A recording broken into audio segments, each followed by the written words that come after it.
السلام علیکم ورحمۃ اللہ وبرکاتہ نحمدہ ونصلی علی رسولہ الکریم اما بعد۔ امید کرتے ہیں آپ تمام سسٹرز خیر و عافیت سے ہوں گی اور ایمان کی بہترین حالت میں ہوں گی۔ اللہ رب العزت سے دعا ہے آپ کی طرف ہر بڑھنے والا شر خیر میں بدل دے، آمین آمین۔ اور امید ہے کہ فرائیڈے بھی آپ نے بہت اچھے سے گزارا ہوگا۔ پیارے سسٹرز، ہم لوگ سورہ نساء کی آیت مبارکہ 171 تک ترجمہ تفسیر پڑھ چکے تھے۔ آج کا لیسن آیت مبارکہ 172 سے سٹارٹ کریں گے، 3 آیت مبارکہ پڑھنے کی کوشش کریں گے اور تفسیر کا لیسن جتنا اللہ رب العزت نے چاہا تو پڑھیں گے۔ آئیے لیسن سٹارٹ کرتے ہیں۔ رب اشرح لی صدری ویسر لی امری واحلل عقدۃ من لسانی یفقہوا قولی، اللہم بارک لنا فی اوقاتنا، اللہم فقہنا فی الدین، اللہم انی اسألک الہدی والتقی والعفاف والغنی، اللہم الہمنی رشدی واعذنی من شر نفسی۔ اعوذ باللہ من الشیطان الرجیم، بسم اللہ الرحمن الرحیم۔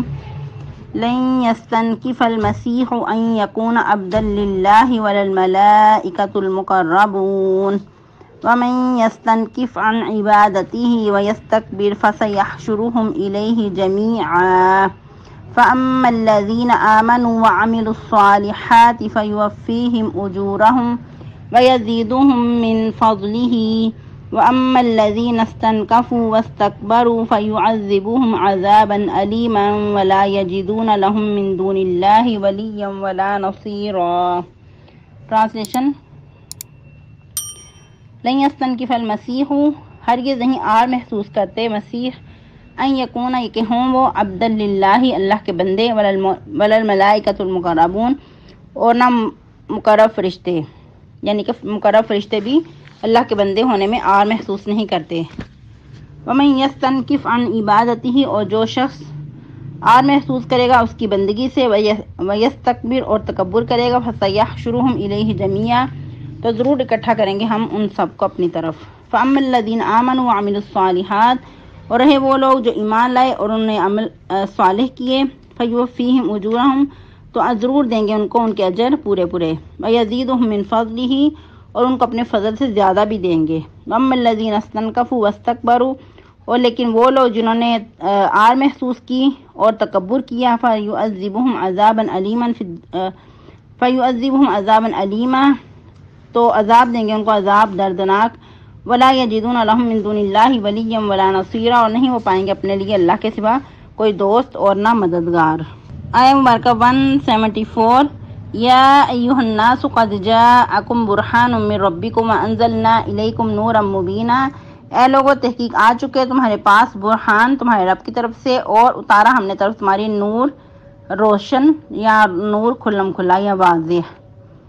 تفسیر آیت مبارکہ 172 سے، جس طرح کہ ہم لوگ پڑھ رہے تھے آیت مبارکہ 171 میں کہ جو اس آیت میں عقیدہ تثلیث کے وہ قائل تھے اس کی نفی کی اللہ رب العزت نے، اور ان کے عقیدہ باطل کی تردید کرتے ہوئے اللہ رب العزت نے کھلم کھلا واضح آرڈر جاری کر دیا کہ تم اس چیز سے باز آ جاؤ، اس طرح نہ کہو کہ 3 الہ ہیں، بلکہ کیا کہو اللہ تعالیٰ الہ واحد ہے، اور پھر مزید بتا دیا کہ وہ اس سے پاک ہے کہ اس کی اولاد ہو، کیونکہ یہ لوگ کبھی تو سیدنا عیسیٰ علیہ السلام کو اللہ کا بیٹا کہتے، کبھی اللہ کا حصہ ہی بنا دیتے، نعوذ باللہ استغفر اللہ۔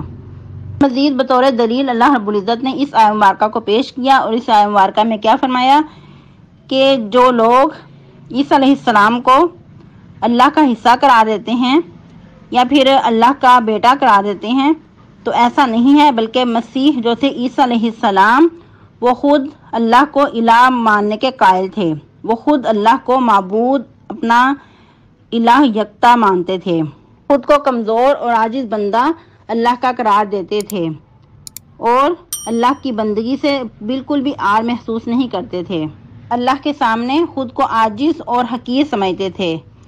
اور یہی عقیدہ فرشتوں کا بھی ہے کہ جو مقرب اللہ کے فرشتے ہیں وہ بھی اللہ کی بندگی کرتے ہیں، اللہ کی عبادت کرتے ہیں، خود اللہ کے مقرب ہونے کے باوجود خود کو عاجز اور اللہ کے سامنے حقیر سمجھتے ہیں، خود کو اللہ کے بندے ہی قرار دیتے ہیں، اور اس بات سے کچھ بھی ان کو آر محسوس نہیں ہونی چاہیے، اور نہ وہ اس چیز سے آر محسوس کرتے ہیں کہ وہ اللہ کی بندگی کریں۔ سوال پیدا ہوتا ہے کہ سیدنا عیسیٰ علیہ السلام کے ساتھ ہی فرشتوں کا ذکر کیوں کیا گیا؟ کیونکہ جو عیسائی تھے وہ سیدنا عیسیٰ علیہ السلام کو، اور جو مشرکین مکہ تھے وہ فرشتوں کو اللہ کی بیٹیاں قرار دیتے. تو ان دونوں کے عقیدہ باطل کی تردید کرتے ہوئے اللہ رب العزت فرما رہے ہیں کہ یہ دونوں ہستیاں جو تھیں یہ اللہ کو اپنا معبود واحد مانتے اور اللہ کی بندگی کرنے میں کچھ بھی آر محسوس نہیں کرتے تھے. اور یہی کیفیت ہمارے نبی محمد رسول اللہ صلی اللہ علیہ وسلم کی تھی. وہ خود کو اللہ کا بندہ اور اس کے رسول مانتے تھے.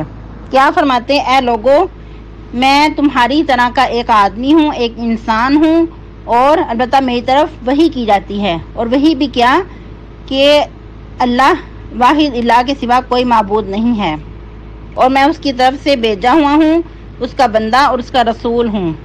اور ہر انسان، ہر بندہ مومن کا یہی حال ہونا چاہیے کہ وہ خود کو اللہ کا بندہ قرار دے.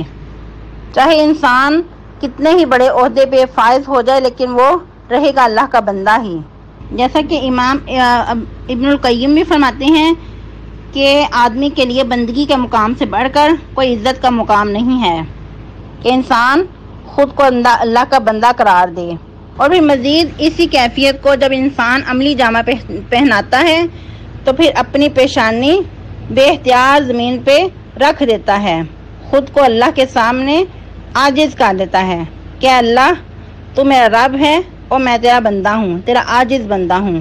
اور یہی کیفیت جب انسان کے اندر پیدا ہوتی ہے تو پھر انسان بے اختیار بول اٹھتا ہے کہ اللہ میں اپنا ساری زندگی بھی سجدے میں رکھ دوں تو تیری بندگی کا حق ادا نہ ہو سکے.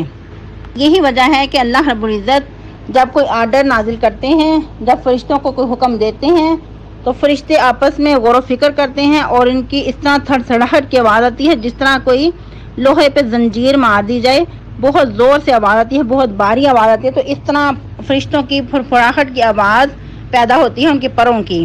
تو اس کے بعد جب ان کو پھر وہ غور و فکر کرتے ہیں آپس میں تو پھر بے اختیار بول اٹھتے ہیں، بے اختیار پکار اٹھتے ہیں سبحانک ما عبدناک حق عبادتک، کہ اللہ تو پاک ہے، جس طرح تیری بندگی کا حق تھا ویسے ہم حق ادا نہیں کر سکے. اور یہ کہنا کس وقت ہوتا ہے اور کن کا ہوتا ہے؟ ان فرشتوں کا کہ جب وہ بہت غور سے اللہ کے حکم کو سنتے ہیں اور اس کی تعمیل کے لیے فوراً خود کو جھکا دیتے ہیں، فوراً سے اپنے پروں کو حرکت دیتے ہیں. ہم جیسے انسانوں کی طرح نہیں کہ ایک بات ایک حکم بار بار اللہ کا سنتے ہیں پھر اس سے روگردانی کر دیتے ہیں، اس کو اگنور کر دیتے ہیں اور پھر بات یہ کہہ کے ختم کر دیتے ہیں کہ کیا کریں، اب ماحول ہی ایسا ہے، اب حالات ہی ایسے ہیں، آج کے دور میں تو عمل نہیں ہو سکتا. لیکن فرشتوں کی یہ کیفیت نہیں ہوتی، وہ فوراً عمل کرتے ہیں اور پھر بھی کہتے ہیں کہ سبحانک ما عبدناک حق عبادتک. اور یہ ان فرشتوں کا کہنا ہوتا ہے کہ جن کی ہمیشہ ہی تسبیحات جاری رہتی ہیں، ہمیشہ ہی ان کی عبادت جاری رہتی ہے، وہ نہ تھکتے ہیں اور نہ تھمتے ہیں، ہمیشہ ہی وہ اللہ کی عبادت میں لگے رہتے ہیں. جس طرح انسان کا سانس چلتا ہے اس طرح ان کی تسبیحات جاری رہتی ہیں، نہ وہ کھاتے ہیں نہ پیتے ہیں نہ آرام کرتے ہیں، بس وہ تسبیحات ہی ہمیشہ کرتے رہتے ہیں. اور جن جن کاموں کے لیے اللہ رب العزت نے ان کو مامور کیا ہے، جو ڈیوٹیاں لگائی ہیں اس پہ وہ ہمیشہ ہی مامور رہتے ہیں، ذرا برابر بھی روگردانی نہیں کرتے. پھر اللہ رب العزت مزید واضح کر رہے ہیں کہ جو شخص بھی وَمَن يَسْتَنْكِفْ عَنْ عِبَادَتِهِ، اور جو شخص بھی اللہ کی بندگی سے جھجک کرے گا، آر محسوس کرے گا، شرم محسوس کرے گا، اور یستکبر اور تکبر کرے گا، فَسَيَحْشُرُهُمْ إِلَيْهِ جَمِيعًا، تو یاد رکھو کہ ان سب کو ہم پھر اپنی طرف اکٹھا کر لیں گے. ایک وقت آئے گا کہ سب کو ہماری ہی طرف آنا ہے. یاد رہے کہ یہ اللہ کی بندگی سے آر کس وقت انسان کو محسوس ہوتی ہے؟ جب انسان کے اندر بڑائی آ جاتی ہے، جب انسان کے اندر تکبر پیدا ہوتا ہے، جو کہ ایک ابلیس کی صفت ہے. ابلیس نے بھی جب تکبر کیا، حسد کا شکار ہوا، اکڑ بیٹھا، تو اس وقت اس نے سجدہ کرنے سے انکار کر دیا. آج ہمیں بھی جائزہ لینا ہوگا اپنا کہ ہم لوگ کہاں کہاں اللہ کے حکم سے روگردانی کرتے ہیں اور کب کب اللہ کے حکم کو نہیں مانتے، دوسروں کی باتوں میں آ کر یا جھجک محسوس کرتے ہوئے. تو یہ بھی ایک تکبرانہ انداز ہوتا ہے کہ اللہ کے حکم کے سامنے اپنی ذات کو بڑا رکھنا، اپنی بڑائی کا دعویٰ کرنا. ساتھ ہی اللہ رب العزت مزید فرما رہے ہیں جو کہ اللہ رب العزت کا بہت ہی پیارا اسلوب ہے۔ قرآن میں بارہا مقامات پہ اللہ رب العزت نے یہ طریقہ اپنایا ہے کہ جہاں بھی کفار کی بات آتی ہے ساتھ ہی اللہ رب العزت مومنین کا بھی ذکر کرتے ہیں۔ اللہ رب العزت فرما رہے ہیں فَأَمَّا الَّذِينَ آمَنُوا وَعَمِلُوا الصَّالِحَاتِ فَيُوَفِّيهِمْ أُجُورَهُمْ وَيَزِيدُهُمْ مِنْ فَضْلِهِ۔ رہے وہ لوگ جو ایمان لائے اور ایمان لانے کے ساتھ عمل صالح بھی کیا ہے، صرف زبانی کلامی دعویٰ نہیں کیا بلکہ اس کو عملی جامہ بھی پہنایا، تو پھر کیا کریں گے ان کے ساتھ؟ ان کو ان کے اجر پورے پورے عطا کریں گے اور ان کو اپنے فضل سے مزید بڑھا کر بھی دیں گے۔ اللہ رب العزت کا مزید کمال کا شفقت کا انداز ہے کہ اللہ رب العزت انسان کو اس کے اعمال کی جزا سے بڑھا چڑھا کر بھی دیتے ہیں، اپنے فضل و کرم سے اپنے انعام و اکرام کرتے رہتے ہیں۔ انسان تھوڑا سا سوچے کہ جتنے ہمارے اوپر فضل و کرم ہے، جتنے انعام و اکرام ہیں، کیا ہمارے اتنے اعمال ہیں؟ کیا ہم نے اتنی نیکیاں کمائی ہیں؟ یقیناً ایسا نہیں ہے، ہمارے تو بہت ہی ٹوٹے پھوٹے اعمال ہیں، اور لیکن اللہ رب العزت نے جو ہمارے اوپر فضل و کرم کیا وہ بہت زیادہ ہیں۔ انسان اپنے بدن کی طرف ہی غور و فکر کر لے۔ مثال کے طور پہ اگر ایک آنکھ کا بھی ہم حق ادا کر سکیں تو کیا کر سکتے ہیں؟ اگر ایک آنکھ کا بھی حق ادا کرنا چاہیں تو ساری زندگی بھی ساتھ سجدے میں رکھیں تو آنکھ کا حق بھی ادا نہیں ہو پاتا۔ یا جو ہمارا سانس چل رہا ہے، ہم تو اپنے سانس کا بھی حق ادا نہیں کر سکیں گے کہ ساری زندگی بھی لگے رہیں۔ پھر جو ہمارا اللہ رب العزت کی طرف سے ہمارے اوپر بہت بڑا احسان ہے کہ اللہ رب العزت نے ہمیں مسلمان پیدا کیا، مسلمان گھرانوں میں پیدا کیا اور اسلام کی نعمت سے نوازا، تو یہ سب سے بڑی نعمت اسلام ہے۔ اس پہ بھی اللہ کا شکر ادا کرتے رہا کریں کہ اللہ رب العزت نے ہمیں نعمت اسلام سے نوازا ہے اور مسلمان گھرانوں میں پیدا کیا ہے اور مکمل پیدا کیا ہے۔ پھر اللہ رب العزت مزید فرما رہے ہیں، ایک طرف اللہ رب العزت نے مومنین کا ذکر کیا کہ ایمان لانے کے بعد عمل صالح کیے تو ان کو ان کے پورے پورے اجر دیے جائیں گے اور ان کو مزید اپنے فضل سے بڑھا کر بھی دیا جائے گا۔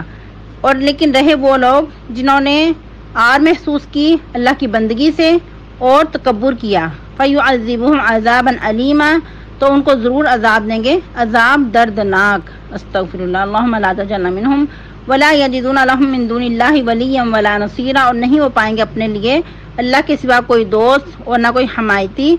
کہ دنیا پہ اگر ایک انسان منہ موڑ لیتا ہے تو اور دروازے کھلے ہوتے ہیں، لیکن اللہ رب العزت کے ہاں کیا ہے کہ جس سے اللہ رب العزت منہ موڑ لیں، اس کو دھتکار دیں، تو اس کے لیے پھر کوئی بھی مزید حمایتی کوئی مددگار نہیں ہو سکتا۔ آج کے لیے اتنا کافی ہے، انشاءاللہ العزیز نیکسٹ لیسن میں جز 2 پڑھیں گے، اسی لیسن کو دوبارہ سے دیکھیں گے۔ سبحانک اللہم ربنا وبحمدک نشہد ان لا الہ الا انت نستغفرک ونتوب الیک۔ والسلام علیکم ورحمۃ اللہ وبرکاتہ۔